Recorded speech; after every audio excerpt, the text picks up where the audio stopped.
Um, dois, três e...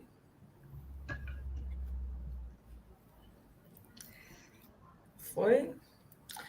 Olá, olá, olá! Sejam todos muito bem-vindos ao Papo de Investidora. E hoje eu, Ana Virgínia Duarte, justamente com a Joana Lustosa e a Daniele Porto, estaremos falando sobre perfis de investidor e como isso pode influenciar na escolha dos ativos da sua carteira.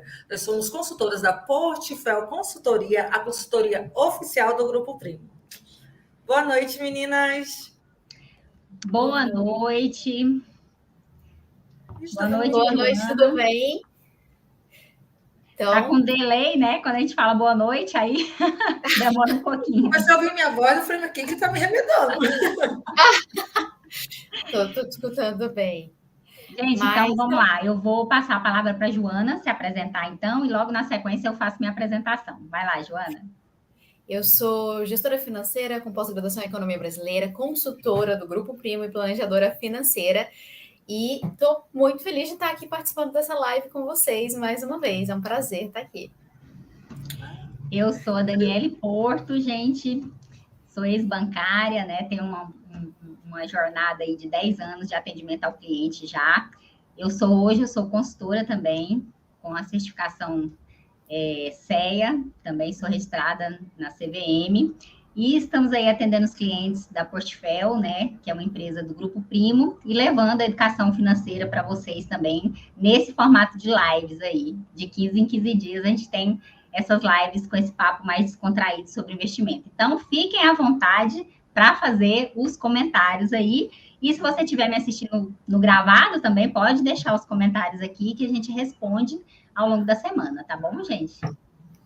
Depois, no finalzinho, a gente pode deixar também o Instagram de cada um, o Instagram oficial da Portfel, que qualquer dúvida o pessoal pode ir lá também, mandar um direct, fazer um comentário, enfim, para tirar as dúvidas.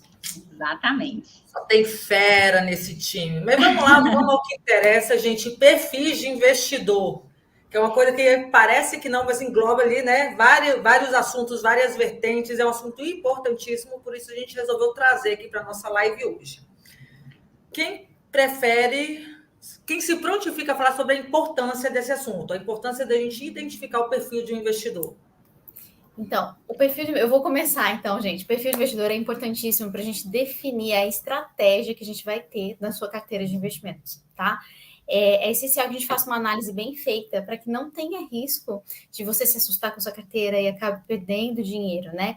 Além de que a gente tem várias questões que são importantíssimas a gente avaliar, que é a questão de momento de vida, liquidez que você precisa na sua carteira, o seu conhecimento sobre investimentos, a gente avalia isso também, apetite ao risco, todas essas questões.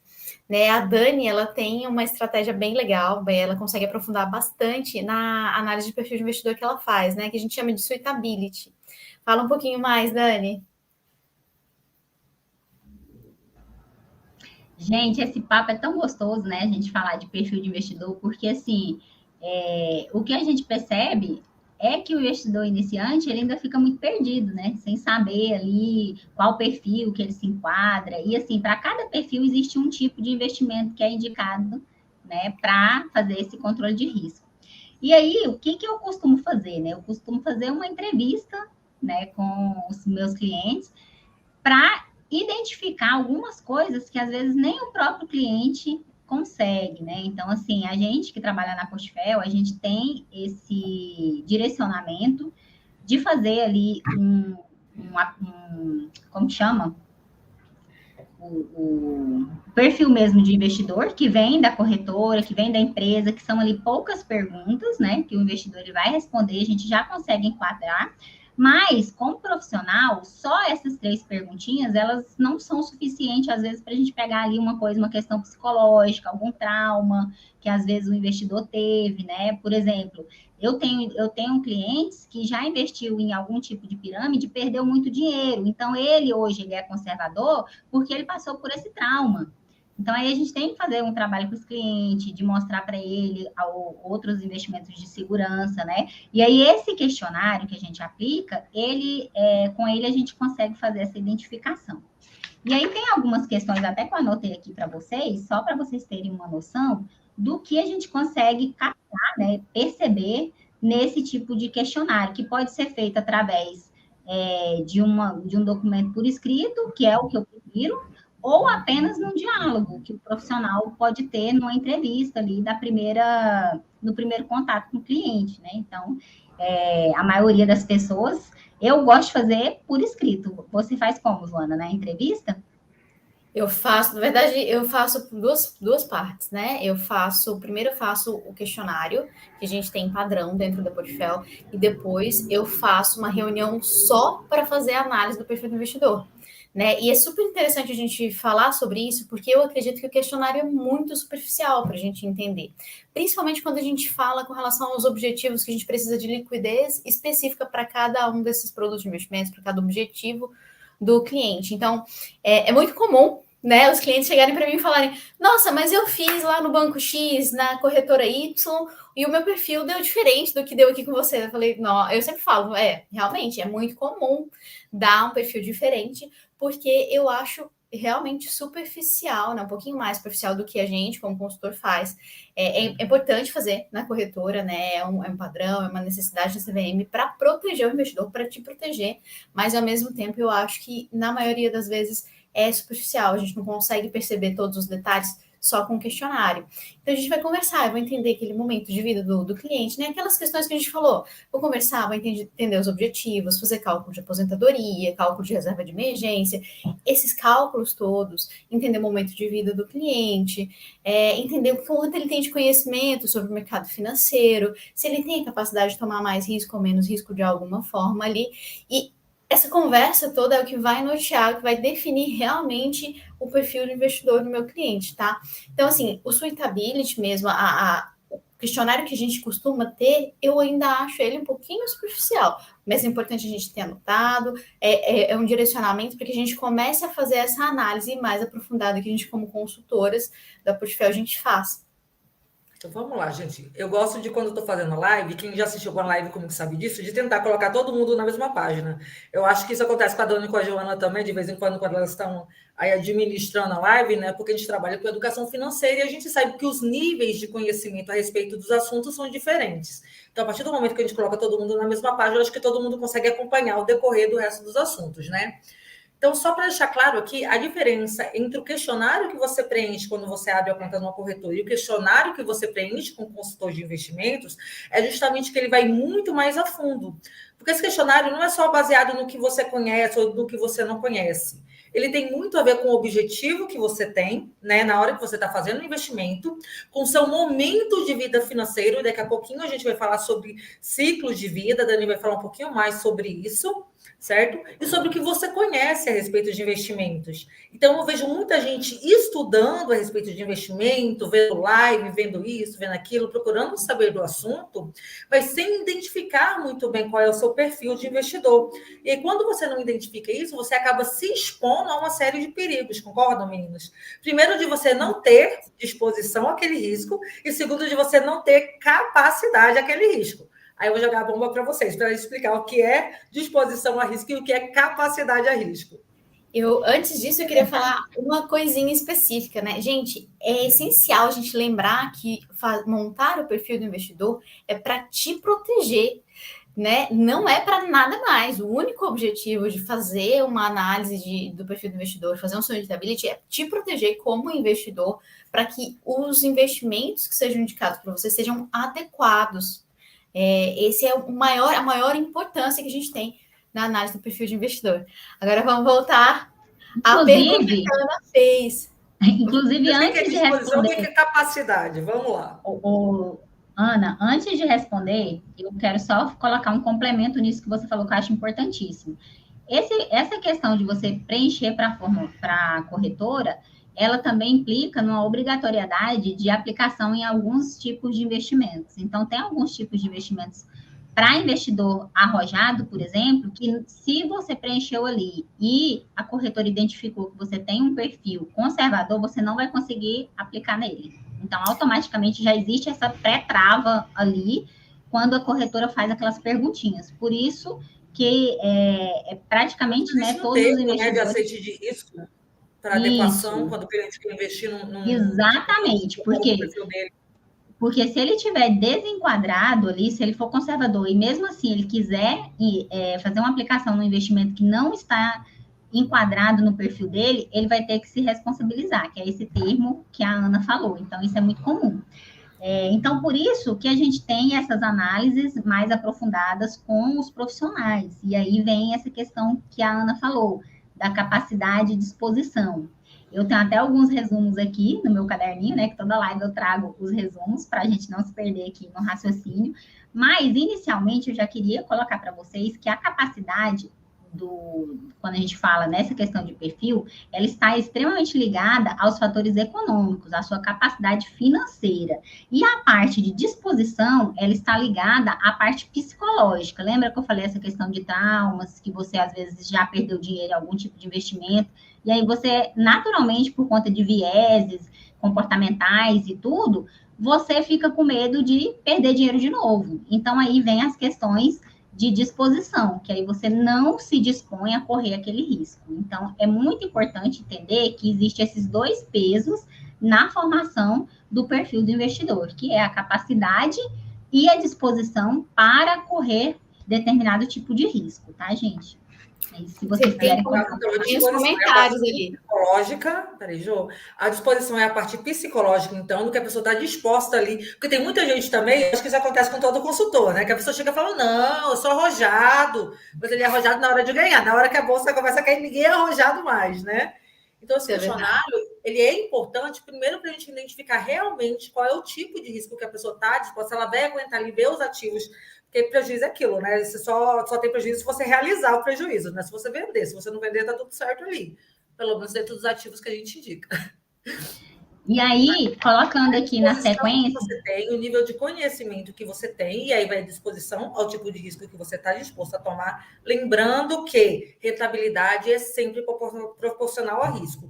Quanto maior a rentabilidade que a gente dá para uma carteira, maior o risco que a pessoa está correndo. Daí a gente entender o perfil e equalizar isso. E a capacidade, a gente já fala sobre a capacidade financeira da pessoa. E é importante você conhecer o quê? Como é a vida, a estrutura financeira daquela pessoa. Ela consegue deixar aquele dinheiro guardado? Por quanto tempo ela consegue deixar esse dinheiro guardado? Quais são os objetivos com esse investimento?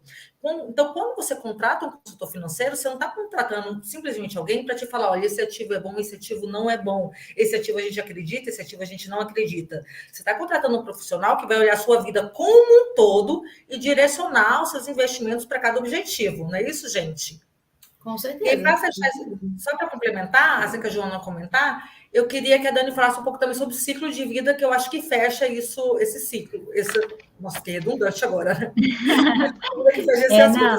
Assunto. O ciclo de vida, gente, é muito importante, porque assim, quando você começa a entender como que funciona essa parte de perfil, você consegue respeitar o seu momento de vida, e aí você entende em qual fase que você está na sua vida, né? Então, assim, tem algumas fases que elas são compatíveis com a idade em que você se encontra, que são coisas, assim, comuns que acontecem naquela fase, naquela determinada idade. Por exemplo, quem tem ali entre 20 anos e 30 anos, esses primeiros 10 anos ali, é a parte de fundação do patrimônio, aquela parte que a pessoa está construindo, que a pessoa ali está começando, está ainda numa faculdade, às vezes tem um gasto com faculdade, mas ela mora com os pais. Então, assim, mesmo que ela ganhe pouco, o custo de vida dela também é pequeno e ela também não tem responsabilidades, as mesmas responsabilidades que um chefe de família tem, por exemplo, porque às vezes ele mora com os pais. Aqui, eu estou trazendo isso daqui de uma maneira mais geral, tá? É claro que tem as exceções, né? Tem gente com 20 anos que já é chefe de família e tal, mas, como diz, né, um amigo meu, para a literatura, essa é a fase de fundação do seu patrimônio ali. Então, é uma fase que, naturalmente, a pessoa pode ter mais apetite a risco. Por quê? Porque ela tem tempo de se recuperar. Imagina ali uma pessoa entre 20 e 30 anos, se ela faz investimentos mais arrojados, mais agressivos, o que são esses tipos de investimentos, Dani? São investimentos com risco de perda de dinheiro. Então, se ela tem uma perda ali naquela fase, ela ainda tem saúde, ela ainda tem tempo para se organizar, se reestruturar e recuperar, correr atrás do prejuízo, né? Como a gente fala aqui em Goiânia, né? Correr atrás do pique ruído. Mas... expressão. Muito bom. Essa foi só para descontrair. Mas essa fase é a fase de fundação. Depois que ela passa dos 30, né? Aí vem a fase de acumulação, né? Que aí o que acontece? Dos 20 aos 30, o que a pessoa fez? Ela adquiriu o quê? O famoso minha casa, minha dívida, né? Ela tá ali, entrou numa dívida e tal, ela entrou nessa fase. Dos 30 aos 40, às vezes é a fase que ela tá buscando quitar aquele financiamento, né? Ou para quem já tem uma educação financeira ali, conseguiu fazer alguns tipos de investimento, ele está adquirindo, por exemplo, a casa própria, o carro. Então, ele está naquela fase de acumulação de patrimônio, que pode ser bens e pode ser também dinheiro, tá? Por quê? Porque naquela primeira fase que eu falei, naturalmente a pessoa está investindo em educação, né? Então, assim, ela tem ali um investimento que inicialmente precisa ser na educação dela. Então, ela tem um custo maior de educação nessa questão. Dos 30 aos 40, é exatamente uma fase que a gente considera de acumulação, tá? De patrimônio. E aí muda a fase de vida da pessoa, porque muda também o que ela tem de planejamento para ela. Por exemplo, às vezes ela está pensando em formar uma família, ou já tem filho pequeno. Então, o tipo de risco que uma pessoa que tem filhos pode correr é diferente de uma pessoa que não tem, né? Essa pessoa que tem filhos, ela já tem que correr menos risco. Por quê? Porque se acontecer uma emergência com o filho, ela vai ter que ter uma reserva de emergência, por exemplo, né? Ela vai ter que ter ali, se ela ficar desempregada, ela tem uma responsabilidade maior com a família dela, né? Porque às vezes ela não mora mais com os pais, já mora sozinho, já tem família. Então, muda o tipo de risco também dessa pessoa. Depois dos 40 aos 60 anos, é o que a gente chama de manutenção do patrimônio. Que aí aquela pessoa ela já tem ali, talvez, um certo status, ela já acumulou, né? Já trabalhou demais, né? E aí já conseguiu acumular bastante dinheiro, né? Já tem bastante bens, então ela está na fase de manutenção. Então ela não busca, talvez, ser tão mais arrojada quanto ela já foi. É um momento em que ela já está começando a pensar como que vai ser a aposentadoria dela, né? Quantos clientes eu já atendi que tem 40 anos, que eles mesmos já chegam para mim e falam, Dani, eu quero me aposentar com 55, 60 anos, eu já vou diminuir o ritmo. Então, deixa eu fazer um corte aqui rapidinho. Gente, não espere os 40 anos para pensar na aposentadoria, pelo amor de Deus, não faz isso comigo. Começa a pensar na aposentadoria o quanto antes. Quanto mais perto dela chegar, da aposentadoria chegar, mais difícil é fazer investimento por esse motivo, tá? É verdade. Então, pelo amor de Deus, não espere chegar nos 40, 50 anos para pensar na aposentadoria. Não, história do brasileiro que deixa tudo para a última hora. Resolve começar a acumular patrimônio para aposentadoria aos 40 e poucos anos e quer colocar em renda variável, né? Que o risco é altíssimo.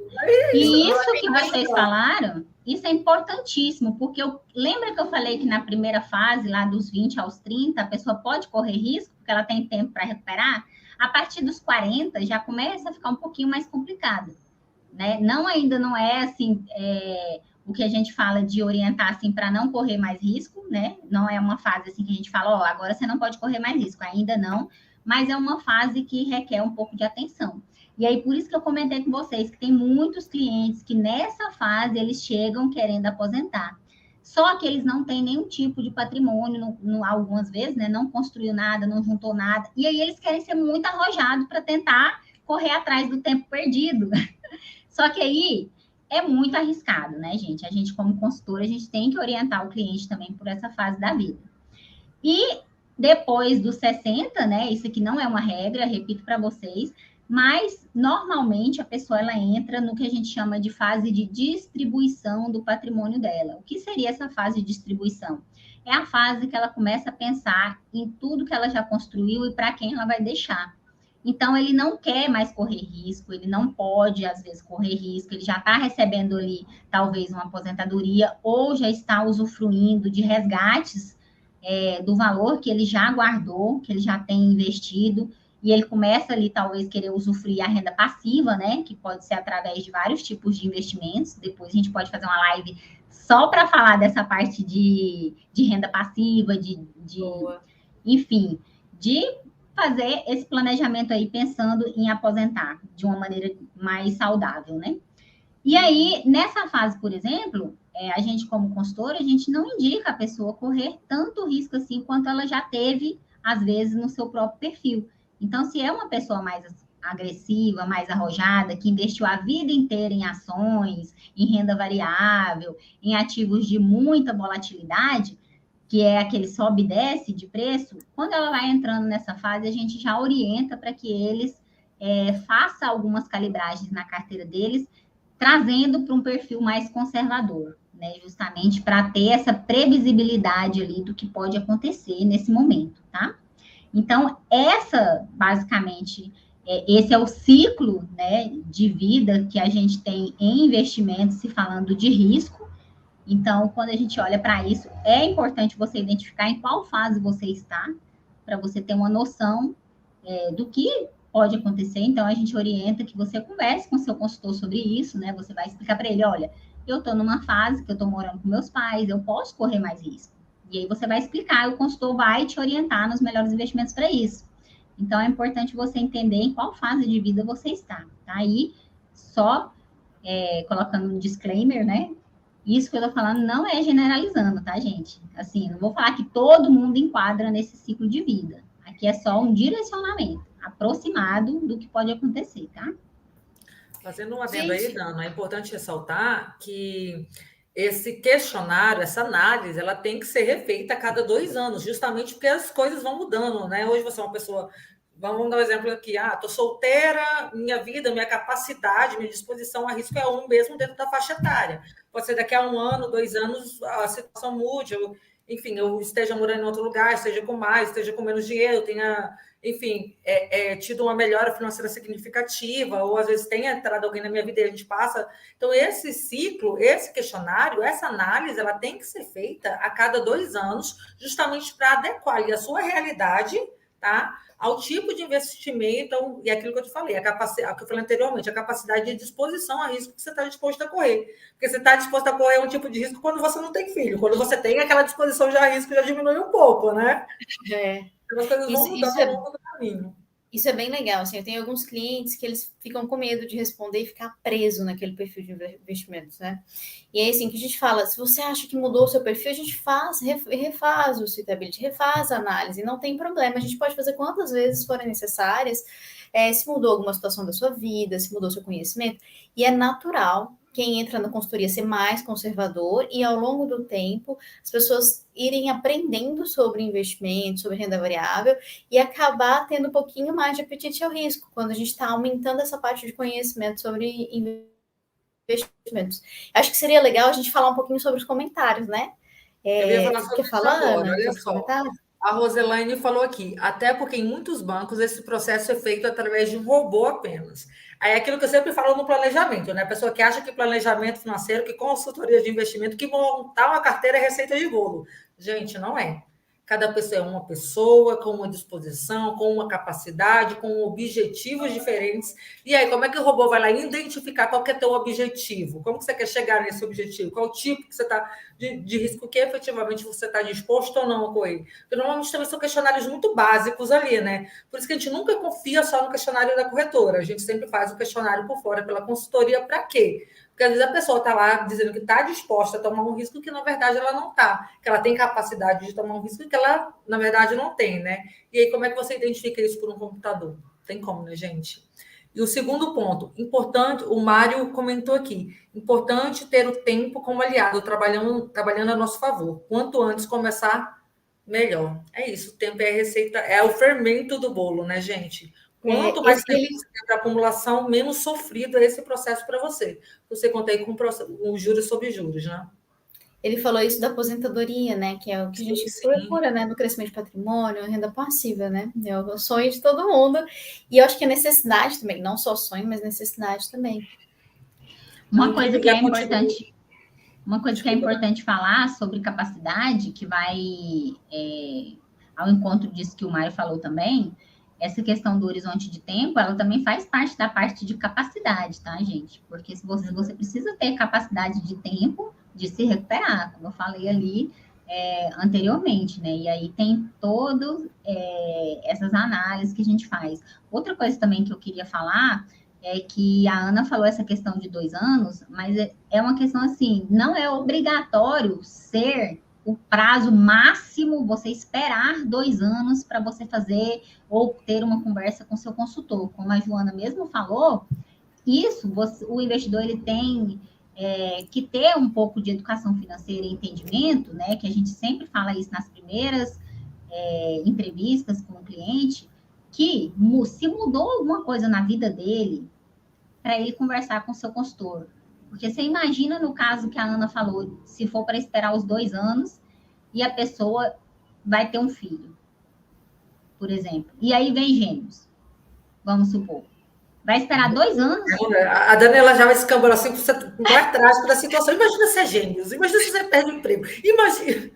Sabe por que eu estou falando isso? Que é para a pessoa entender que se mudar alguma coisa na vida dela, ela tem o consultor como um conselheiro para ajudar eu chamo carinhosamente de recalibrar a carteira de investimento dela. Porque imagina se você é uma pessoa solteira, mora com seus pais.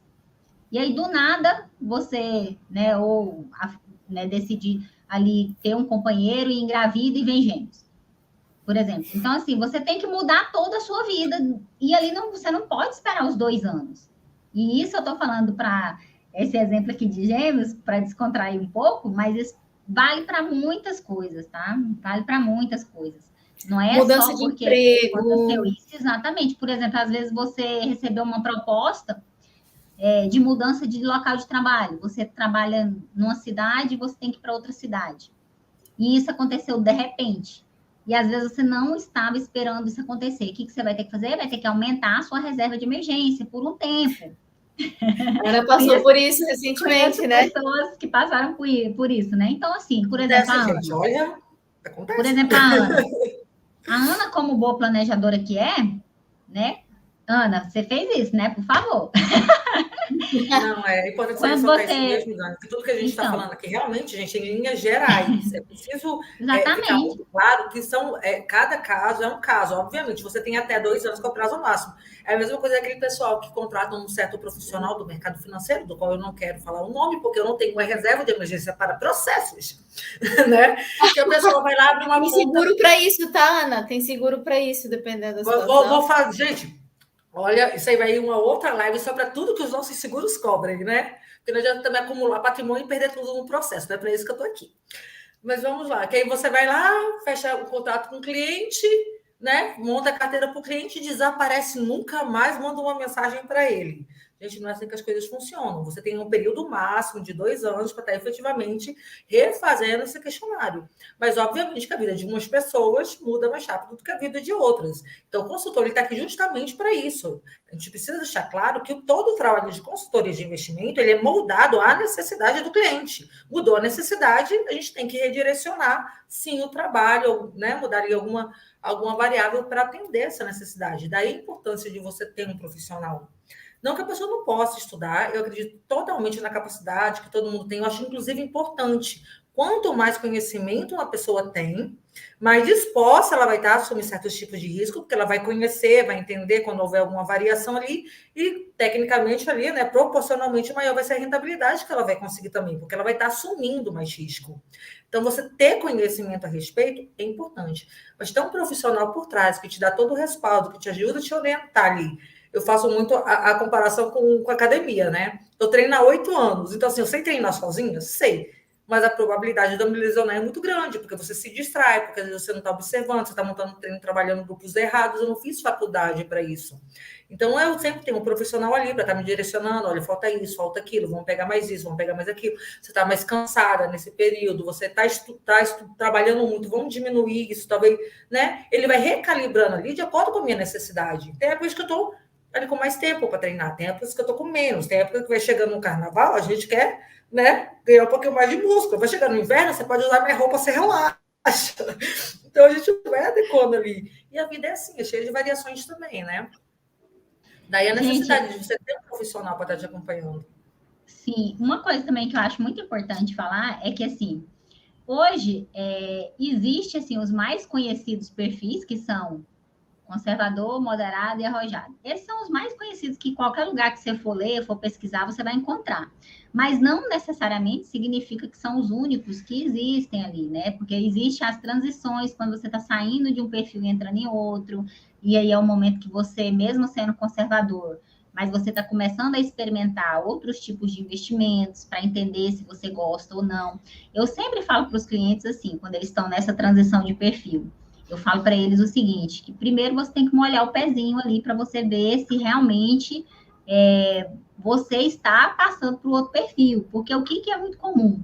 A pessoa achar que ela está em um perfil e na hora que acontece as coisas, né, dentro do mercado financeiro, e aí ele sente aquela volatilidade mais pesada ali, aquele sobe e desce de um ativo que ele entrou, de um investimento, né, falar assim para ficar mais claro para vocês, que ele entrou, que ele vê ali, ele já apavora. Então, uma coisa é você ler que aquilo acontece e outra coisa é você sentir o seu dinheiro fazendo esses movimentos, né? Então, isso aconteceu comigo, isso aconteceu com vários clientes que eu atendo. Então, é importante você respeitar também as suas transições, né? E ir com calma, que vai dar certo, viu, gente? Se você tiver um profissional para te acompanhar, vai dar certo.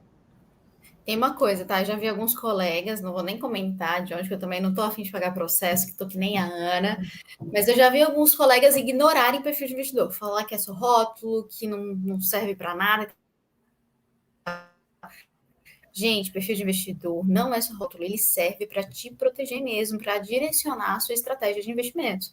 Então, não cai nessa de que não existe perfil, que é besteira e tal. Não é besteira, é importantíssimo. Bem, eu acho que eu precisei falar isso porque eu já escutei algumas barbaridades por aí. Eu vou aproveitar as suas histórias agora para pegar um outro gancho. Houve de uma certa consultora presente, alguém não sei quem,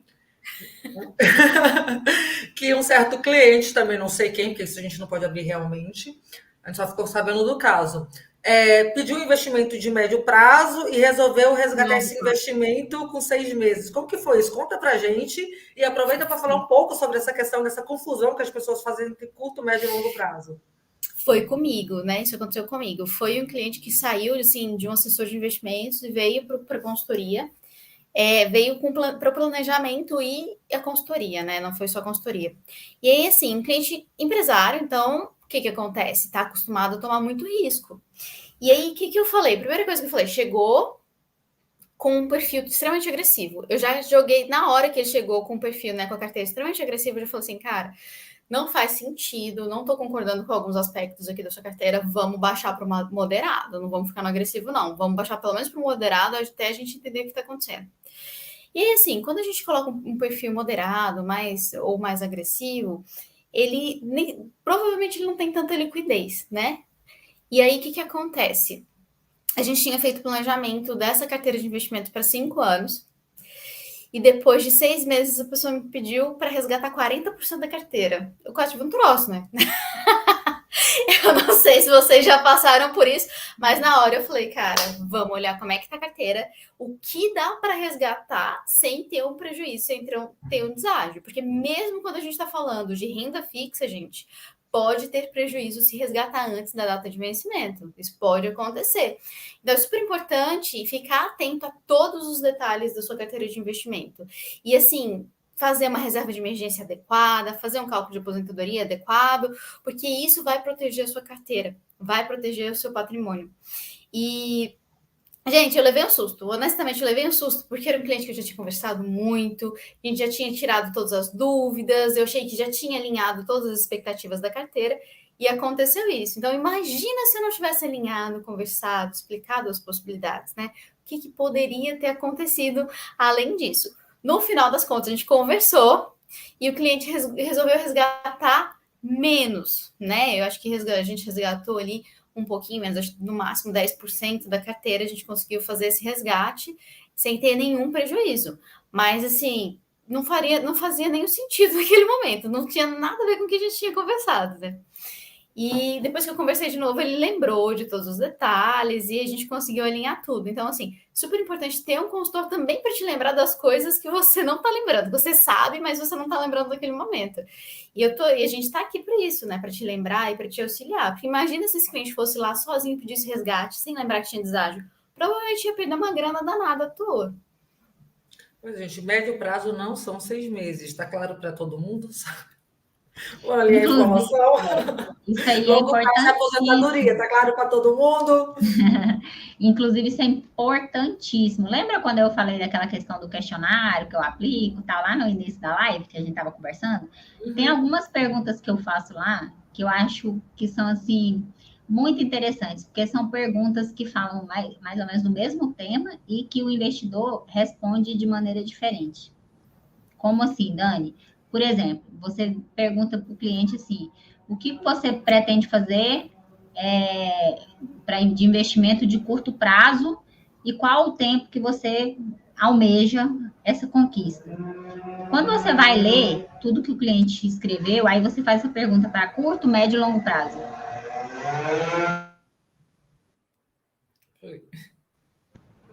Live, Então, né, gente? Ao vivo. Passou uma motinha básica aqui. Mas, enfim, quando você pergunta, por exemplo, já aconteceu do cliente responder as 3 perguntas com foco em curto prazo, entendeu? Ele colocou ali um objetivo que ele tinha para 1 ano, aí no outro ele colocou o objetivo que ele tinha para 2 anos, e no longo prazo dele era tipo para 3 anos, entendeu? Aí você vai conversar com ele, você vai entender. Aí você percebe que ele não tem muito essa noção de curto, médio e longo prazo. E por que que isso é importante, gente? Porque isso, falando tecnicamente, nada mais é do que horizonte de tempo, tá? Isso, se você vê qualquer profissional falando de horizonte de tempo, ele está falando de curto, médio e longo prazo. E às vezes o investidor que não tem disponibilidade ali para esperar um tempo maior, né, de resgate, igual aconteceu nesse caso da Joana, então é curto prazo, os investimentos dele precisam ir, né, para um prazo menor. E aí isso muda Nesse tudo. caso... Não, eu só ia concluir o raciocínio. Tem... Rapidão aqui, Joana, eu só ia concluir falando assim, que um dos maiores erros, principalmente para esse caso, é achar que tudo pode ser colocado na renda fixa, principalmente quando você não sabe o que você quer. Muitos clientes conservadores acham que, eu não tenho certeza do prazo. Não sei. Eu posso colocar em renda fixa? Gente, produtos de renda fixa tem um leque de produtos. A gente, inclusive, pode marcar uma live para falar dos produtos de renda fixa, né? Por exemplo, para explicar melhor para o pessoal. Inclusive, Dani, como a gente tinha falado anteriormente, é possível perder dinheiro na renda fixa, tá, gente? Não só ganha dinheiro na renda fixa, não. Então, a pessoa vai lá e fala assim, não, vou colocar num produto extremamente seguro que é renda fixa de curto prazo. Não, gente, dá para perder dinheiro depois. A gente podia marcar uma live para poder falar sobre isso. Inclusive, se alguém tiver interesse nesse assunto, quiser que a gente faça uma live a respeito, comenta nesse vídeo aqui ou vai lá em alguma fotinho da gente do Instagram depois e comenta também que a gente prepara uma live só sobre isso. Desculpa, assim, só voltando um pouquinho. Gente, a gente tem renda fixa de alto risco também, né? Então tem que ficar atento a isso. Não, exatamente. Mas aí é uma além da marcação do mercado, ainda diferente, né? Como a gente falou, são muitos produtos. Eu acho que está dando delay de novo. Tá travando aí, né?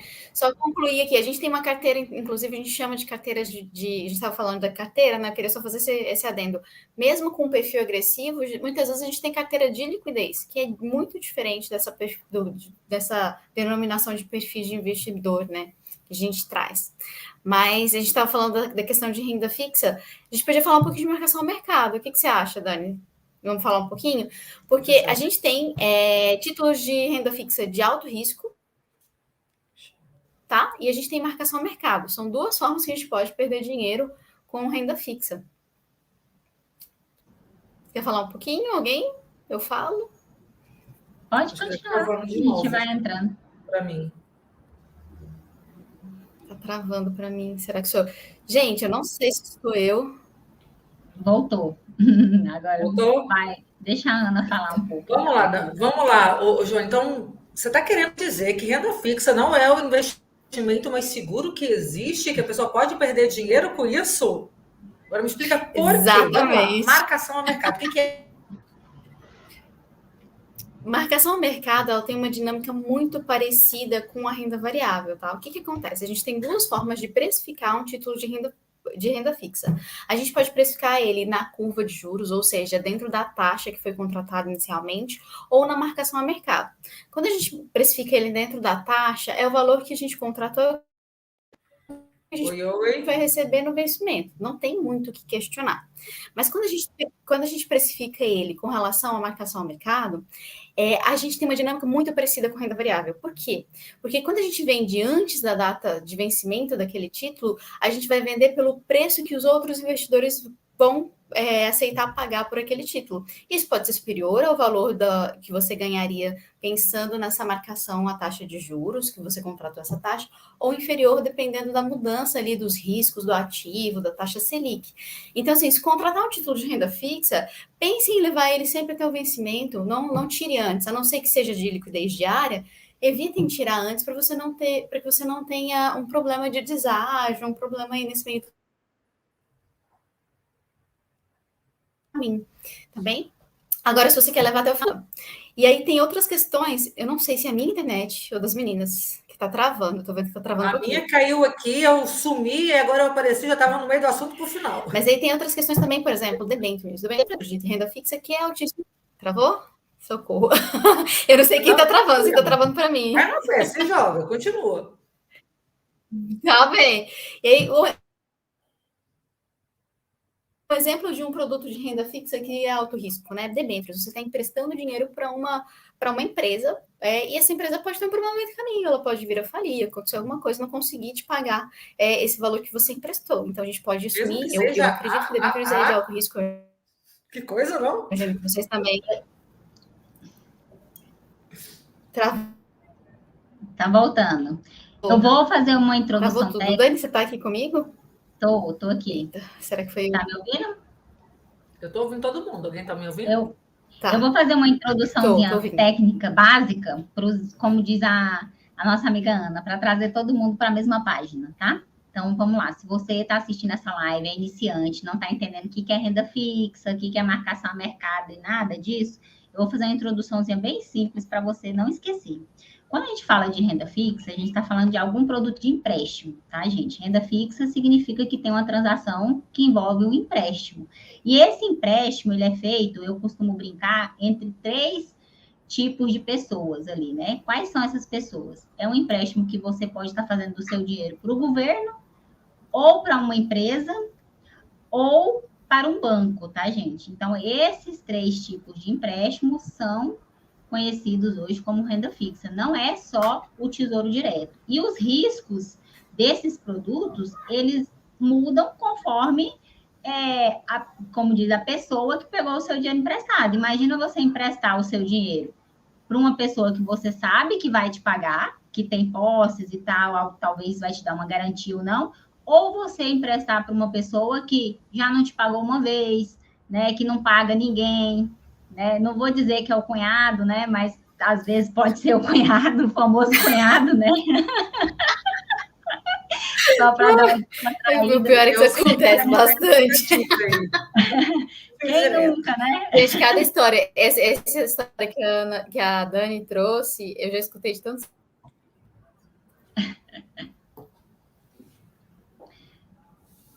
Eu acho que vai chover. Quando começa a cair assim, é porque o tempo está mudando, a internet.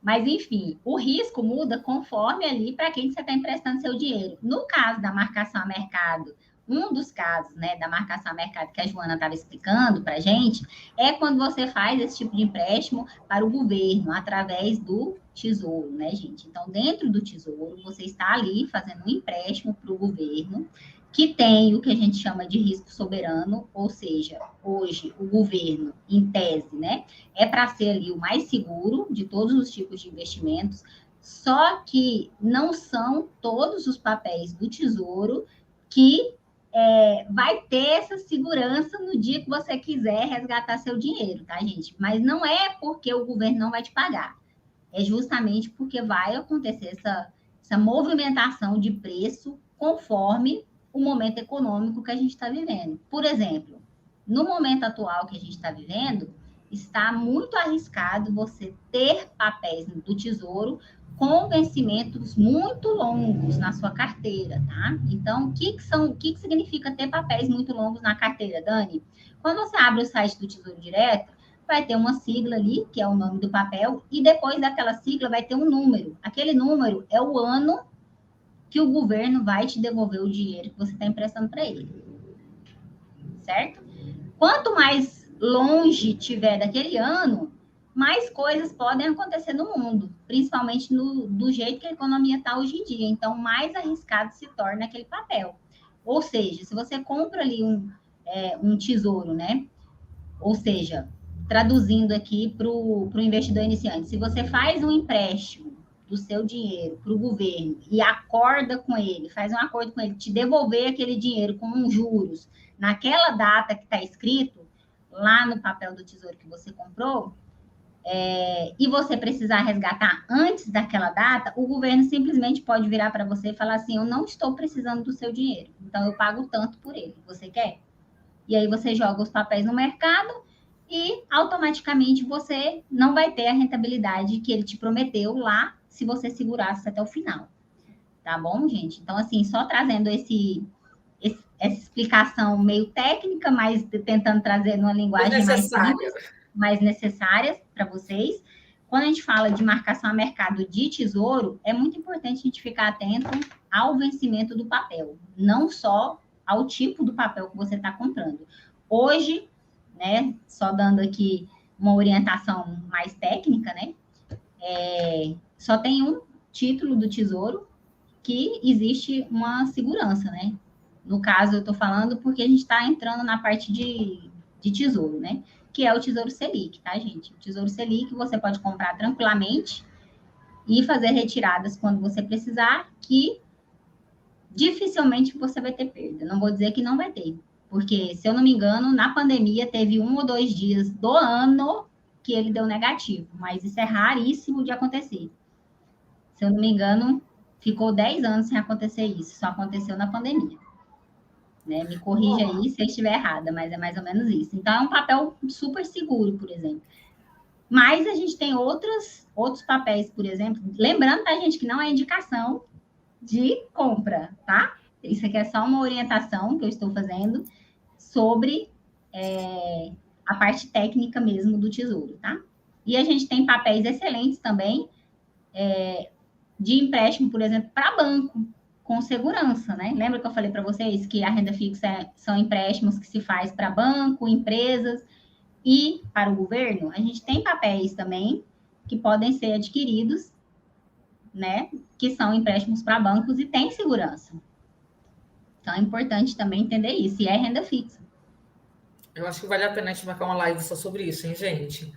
Miras, 47 minutos de live. Para finalizar, que tal a gente falar um pouquinho sobre como a Portfel estrutura esses perfis de investidor, né? Dentro das carteiras. Só para fazer um apanhado geral aí a respeito. A exposição, assim, como é que a gente faz, né? Quanto mais conservador, menos exposição à renda variável, né? Quanto mais agressivo, quanto mais conservador, mais exposição à renda fixa. Quanto mais agressivo, mais exposição à renda variável. Acho que a gente pode resumir com relação a isso. Por que essa exposição? Por que esse ajuste? Voltou. Por causa da volatilidade de mercado. Então, o que acontece? A gente sabe que a renda variável balança muito mais do que a renda fixa. Então, a gente precisa ficar atento para ver se esse cliente ele consegue lidar com esse balanço mesmo do mercado de valores, né? Então, eu acho que, resumindo, seria isso. Assim, porque eu acho que se for entrar em detalhes, a gente tem 5 minutinhos aqui, não dá. Acho que a gente já pode até ir finalizando, né? Que o Felipe sempre fala, e eu gosto de replicar isso, porque eu achei assim, fantástica a síntese que ele fez a respeito, né? O Felipe é o nosso CEO, que é exatamente o seguinte: mais importante do que você entender as classes de ativos dentro da sua carteira é você acertar. Você está assim, né? É você projetar qual é o percentual de cada classe que você tem que ter dentro da carteira, né? Então, assim, vamos colocar renda fixa, tudo bem. Mas, assim, dentro de todos os cenários possíveis, qual é a porcentagem que você pode colocar ali numa carteira conservadora de pré-fixado, pós-fixado, títulos atrelados à inflação? Cabe um pouco de um outro tipo de ativo, um imobiliário, não cabe?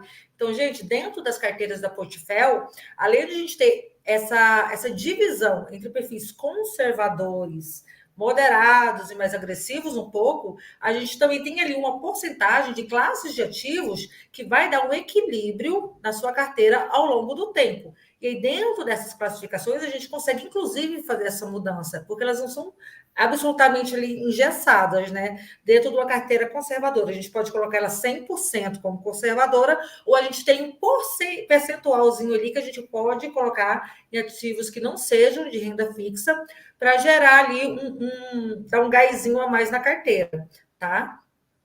Então, obviamente, carteira para um perfil conservador é só renda fixa? Não é só isso, não é tão simples assim. Né? A gente tem que gerar ali o equilíbrio baseado em todos os cenários. Daí, mais uma vez, a importância de você ter uma equipe por trás qualificada para fazer isso. Estudar todos os cenários, entender como a carteira se comportaria em cada um deles, para dar mais segurança ali ao cliente, né? Dentro do perfil de investimento que ele tem. Concordam comigo? Concordo plenamente. E ainda faço um complemento nessa questão de carteira, que essa parte, por exemplo, de percentuais, gente, é uma coisa que eu bato muito na tecla. Porque o que acontece? Vou falar aqui muito rapidamente, que nosso tempo está acabando, mas o que acontece? Quando a gente monta uma carteira para o cliente, a intenção é que ele passe muito tempo com aquela carteira, certo? Certo. Só que ao longo desse muito tempo, ele vai mudar de perfil. Às vezes você monta uma carteira para o cliente de longuíssimo prazo, enquanto ele está num perfil ali conservador, ele está começando a conhecer de investimentos, ele ainda vai aprimorar muito as coisas, né? Vai ganhar mais dinheiro, ele vai ter mais conhecimento, investimento, e naturalmente ele vai mudando de perfil, vai se tornar mais arrojado. E aí o cliente, né, uma pergunta que eu recebo muito comum é que o cliente fala assim: Dani, hoje eu sou conservador, você está montando essa carteira de longo prazo. Mas e quando eu ficar mais arrojado e tiver um apetite maior a risco, como é que a gente faz? A gente vai mudar a carteira? Aí entra essa questão que a Ana falou, dos percentuais. A gente consegue hoje, né, profissionalmente falando, estruturar a mesma carteira ali, que nasceu conservadora, e transformar ela em uma carteira mais arrojada, só alterando os percentuais dos ativos ali que a gente colocou e introduzindo novos ativos à medida que o investidor vai tendo mais apetite para aquele tipo de investimento. Então, a gente consegue, tá, através do balanceamento de percentuais ali, fazer essa modificação. Então, isso é muito importante. Então, você não precisa desmontar a posição quando você muda de perfil. Você simplesmente vai ali calibrando os percentuais para você mudar a sua carteira, a estrutura da sua carteira. Então, como se diz, não é proibido um investidor conservador ter algum tipo de ativo de renda variável na carteira dele. Não é proibido, desde que seja num percentual extremamente pequeno. Desde que seja num percentual extremamente pequeno. Né? Até porque a gente orienta que o investidor ele precisa conhecer os investimentos. E alguns ele só conhece quando ele começa a investir neles. Então, tem a questão de ser um conservador, ele pode ser muitas coisas, né? Ele pode ser ultra conservador, ele pode estar ali no centro, ele pode estar mais para moderado, ainda entra esse detalhe, né? Vou falar uma coisa que a gente faz na Portfel e que eu também recomendo para os investidores que estão tentando ali ver se ele já consegue mudar de perfil, por exemplo. Um cliente conservador que está querendo experimentar renda variável, eu não indico para ele comprar ação pura, por exemplo. Eu indico para que ele comece com um fundo de investimento em ações. Porque ele vai ter uma exposição à renda variável de uma maneira mais controlada do que se ele comprar ação pura, por exemplo. Então, isso é uma orientação que eu faço para um pequeno investidor que está começando. E aí, o percentual também é molhar o pezinho, igual eu falei no início. É pequenininho. Gente, olha, finalizando a live aqui, Já estamos com 54 minutos. Vocês querem deixar o IG de vocês, o Instagram oficial, para que se a pessoa tiver alguma dúvida, estiver assistindo essa live depois, quiser fazer alguma pergunta, quiser acompanhar o trabalho de vocês, quiser saber mais a respeito da consultoria de investimento? Vamos Eu lá, Juju. empolguei, né? Comecei a falar. Ah, mas a gente faz um trabalho desse jeito, não. Você pode me achar pelo LinkedIn Lustosa_Joana, com 2 N's, ou pelo Instagram, @JoanaFinanças. Só que em vez de ser cedilha, é C, tá? Sempre estou postando conteúdos legais, pode me seguir lá. Se tiver qualquer dúvida, me chama no privado, pode me chamar no DM, que eu vou ter o maior prazer de tirar suas dúvidas, conversar, auxiliar o que for possível, tá bom? Dani? Eu sou Daniele Porto, do jeito que está escrito aqui, você me encontra em qualquer rede social. Aí, tô no Instagram, principalmente, né? Lá eu posto conteúdos diariamente, posto também meu dia a dia, né? Para mostrar para você como que é a rotina de um profissional de investimentos. Estou à disposição, quando vocês precisarem, é só mandar lá no direct, que eu respondo todo mundo que me manda mensagem, tá, gente? Legal, gente. O meu é a Virgínia Duarte, tá no Instagram. O LinkedIn Ana Virgínia Duarte, também deve ter muitas com esse nome por aí, mas fiquem à vontade também para mandarem mensagens, direct. Na bio do meu Instagram tem um link direto para o WhatsApp, se quiser bater um papo a respeito de investimento, tirar alguma dúvida, saber mais a respeito do trabalho, tá? O Instagram oficial da Portfel é Portfel Consultoria, lá você pode conhecer todos os consultores da Portfel, saber mais a respeito da empresa, que é a empresa do Grupo Primo, saber mais a respeito do nosso trabalho, conhecer nossos profissionais, nossas rotinas de trabalho, tá? Tem muito conteúdo lá bacana também, tem lives frequentes das nossas carteiras de investimento, artigos super bacanas que são postados lá. Então, quem gosta do assunto, quiser acompanhar mais, aprender mais a respeito, pode seguir lá que vocês vão gostar muito, tá bom? E é isso, galerinha. Fim de live. Obrigado pela companhia de vocês. Obrigada por toda a conversa, por todo o conteúdo compartilhado. E até a próxima live daqui a 15 dias, nesse mesmo horário. Sempre de 15 em 15 dias, 18h01. E é isso. Um abraço. Tchau, tchau, pessoal. Beijo, tchau, tchau. 15 em 15 dias?